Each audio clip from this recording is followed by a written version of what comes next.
আমার মেয়ে 3 বেলা ঠিকমতো খেতেও না, শুধু স্কুল, কোচিং, পড়ার ট্রেনিং। পরীক্ষার সময় আমি আমার মেয়ের রুমে শুয়ে থাকতাম।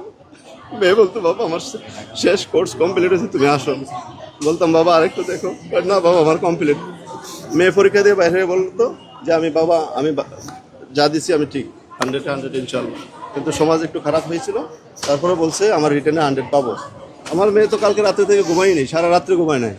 আমি আমার ছেলেকে বলছি যে তুমি শুধু আপির সাথে সাথে থাকবে, যে আপনি যে কোনো ইয়ে না করে। আল্লাহ ভরসা, আল্লাহ যা দিছে আল্লাহ কাছে থ্যাংকস। মাধ্যমিকে 10 বছরের কষ্টের বেশি যেহেতু সব A+ পাইছে, তাতে আমাদের থ্যাংকস গড, আর কিছু বলার নেই। আমাদের রেজাল্ট দেওয়ার কথা 60 দিনের মাথায়, সেখানে 82 দিনের মাথায় দিয়ে আমরা 11টা বাজে তখনও কোনো শিক্ষা প্রতিষ্ঠান তারা কোনো ওয়েবসাইটে ঢুকতে পারতেছে না, কোনো মেসেজ পাইতেছে না, ওয়েবসাইটে ঢুকতে পারতেছে না, অ্যাপসে ঢুকতে পারতেছে না। এটা আমরা কাম্য করিনি। গভর্নমেন্ট এখানে একটু সচেতন হওয়া উচিত ছিল।